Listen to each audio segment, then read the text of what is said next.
Then I'll recognize you for 5 minutes of questions, please. Thank you, Madam Chair. Mr. Elizondo, does any branch of the United States government or defense contractors possess technology? Sir, there's documentation that I believe was submitted for the record that was approved for release by the U.S. Pentagon, by the Department of Defense Office of Pre-Publication Security Review, and it states one of the reasons why my predecessor program, OSAP, was trying to collect material of unknown origin. Was it successfully collected? It was not. What happened is that there was an aerospace contract company that requested to divest itself of the material that was collected in the 1950s. Right. Unfortunately, that didn't actually occur. So let's dive into that. That's the Bigelow Airspace, correct? So yes, sir. There was a journalist, Christopher Sharp, who said that there was a transfer between Lockheed Martin, Bigelow Aerospace, and the CIA allegedly blocked this. Can you describe that? What I can say is that it was blocked. Why it was blocked, I can only surmise. I was part of some conversations later on with some of those contract personnel where they had told all of us that is accurate. What we required was a memo from the Secretary of the Air Force in order to make that complete, and that never occurred. And so when Secretary Mattis became Secretary of Defense, I decided it would be appropriate for me to try to receive a memo from him as SecDef, as Secretary of Defense, if we could not get a memo from the Secretary of the Air Force to transfer that material. So if that material exists today, who's in possession?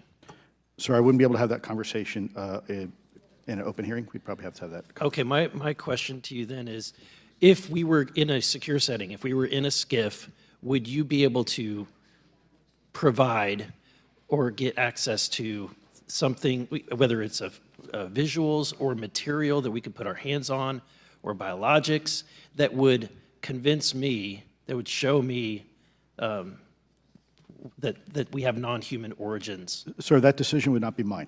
That would be to the gatekeeper still in the U.S. government. And who would we, so if you were in our shoes, where would you go from here? How would you get that information? A lot of times we just don't know who to ask because we don't know where to go next. So if you were in our shoes, where would you go?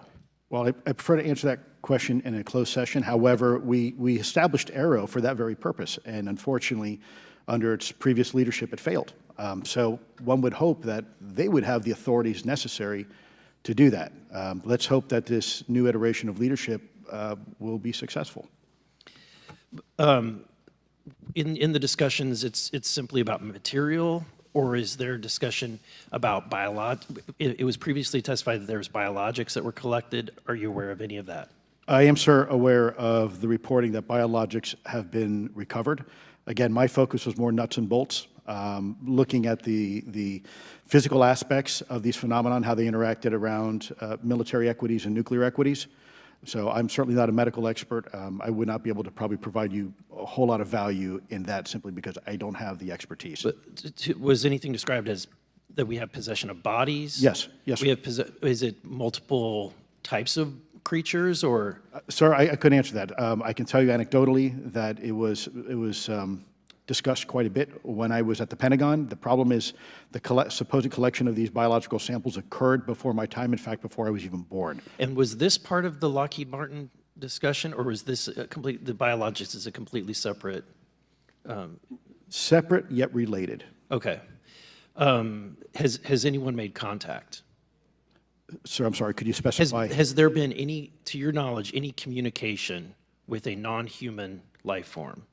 So the term communication is a bit of a trick word because there's verbal communication like we're having now. The problem is you also have nonverbal communication. And so I would say definitively yes, but from a nonverbal meaning, when a Russian reconnaissance aircraft comes into U.S. airspace, we scramble 2 F-22s, and we are certainly communicating intent and capability. I think the same goes with this. We have these things that are being observed over controlled U.S. airspace, and they're not really doing a good job hiding themselves. They're making it pretty obvious they have the ability to even interfere with our nuclear equities and our nuclear readiness. Is the United States government and our contractors, are they pulling technology from this? They're reverse engineering this? Sir, as I previously stated, and please forgive me, I am not authorized to discuss specifics about crash retrievals. Again, I signed documentation with the U.S. government. What I can say was, after a very thorough review process by the Pentagon, what I wrote about, and that was my limit, unfortunately, that I was given. Thank you. Yes, sir.